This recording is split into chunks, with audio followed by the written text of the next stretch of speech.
Please like the video and share it so that it reaches many more people and you get sawaba, or rewards from Allah. This could be a sawabe jariyah or continuous reward for you long after you are gone. Volume 8, Book 73, number 180. Narrated by Anas. The Prophet saw a man driving a badana, a camel for sacrifice, and said to him, "Ride it."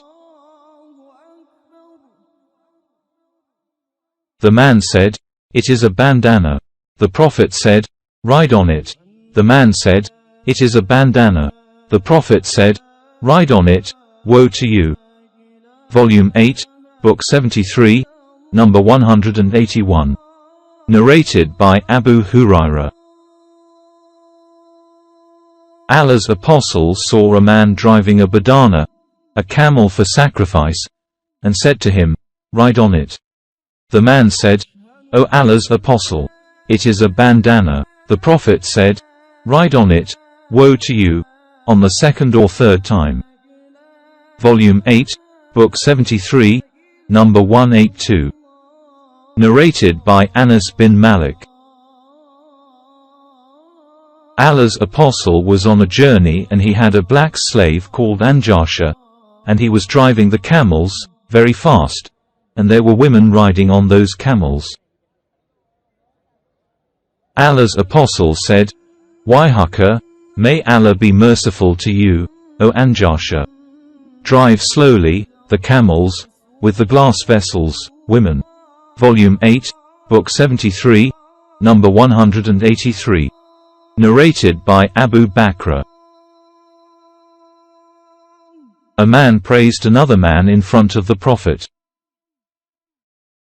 The Prophet said thrice, "Wailaka, woe on you!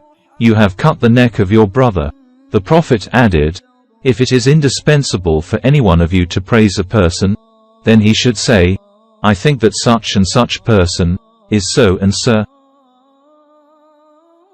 And Allah is the one who will take his accounts, as he knows his reality, and none can sanctify anybody before Allah, and that only if he knows well about that person."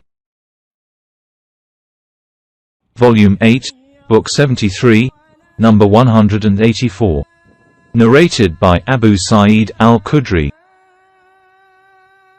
While the Prophet was distributing war booty etc., one day, Dhul Qawaisira, a man from the tribe of Bani Tamim, said, "O Allah's apostle, act justly." The Prophet said, "Woe to you! Who else would act justly if I did not act justly?" Umar said to the Prophet, "Allow me to chop his neck off." The Prophet said, "No, for he has companions, who are apparently so pious that if any one of you compares his prayer with their prayer, he will consider his prayer inferior to theirs, and similarly his fasting inferior to theirs, but they will desert Islam, go out of religion, as an arrow goes through the victim's body, games etc. In which case if its nasal is examined nothing will be seen thereon, and if its nadi is examined, nothing will be seen thereon, and if its quda is examined, nothing will be seen thereon. For the arrow has gone out too fast even for the excretions and blood to smear over it. Such people will come out at the time of difference among the Muslim people, and the sign by which they will be recognized will be a man whose one of the two hands will look like the breast of a woman or a lump of flesh moving loosely.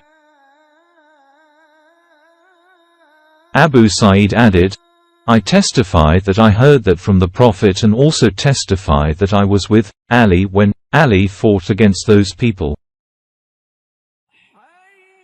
The man described by the Prophet was searched for among the killed, and was found, and he was exactly as the Prophet had described him. See Hadith number 807, Volume 4.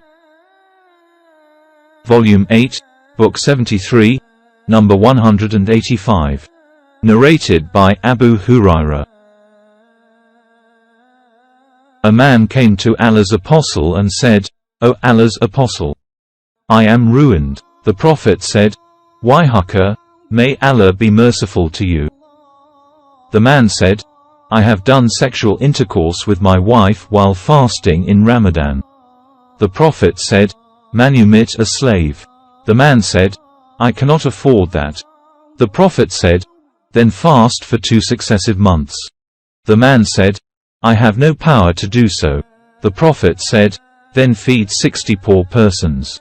The man said, I have nothing to feed 60 persons.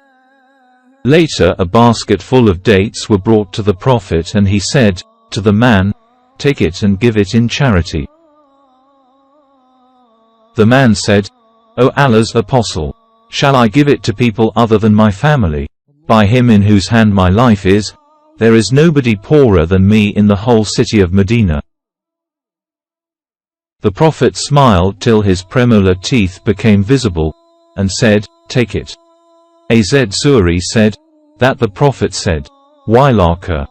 Volume 8, Book 73, number 186. Narrated by Abu Sa'id al-Khudri.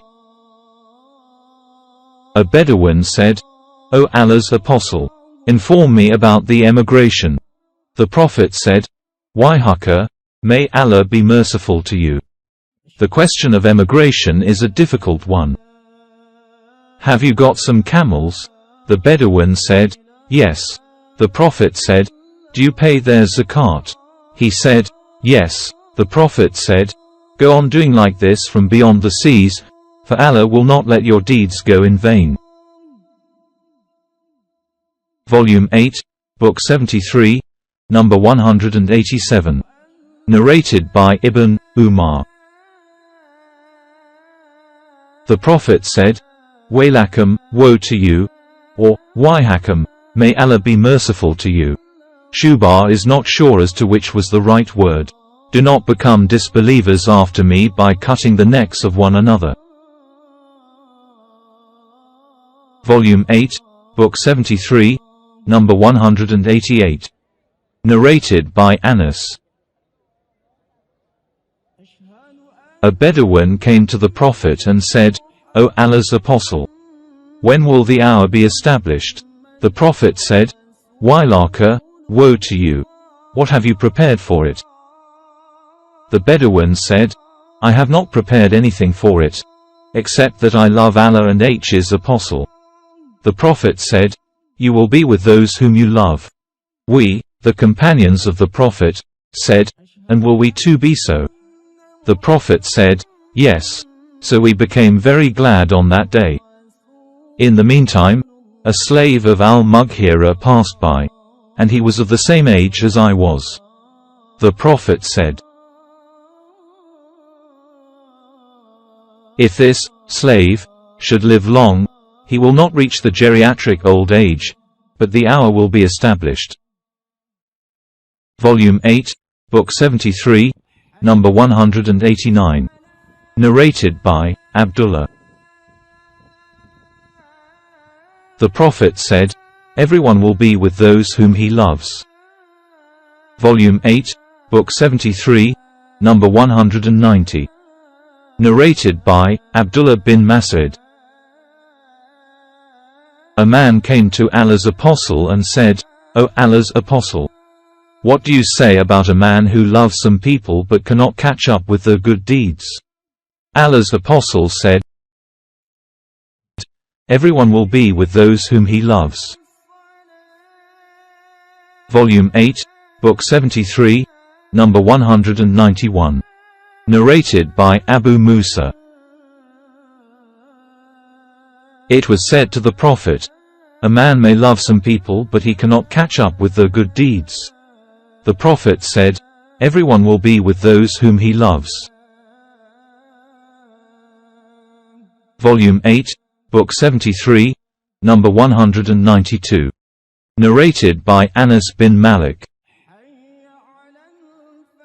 A man asked the Prophet, when will the hour be established, O Allah's Apostle? The Prophet said, what have you prepared for it? The man said, I haven't prepared for it much of prayers or fast or alms, but I love Allah and His Apostle. The Prophet said, you will be with those whom you love.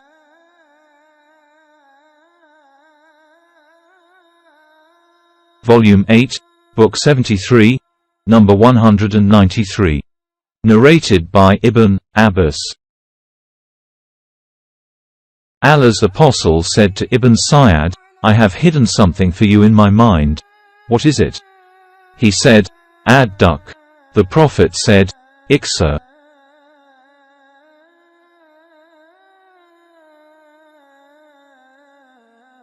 حي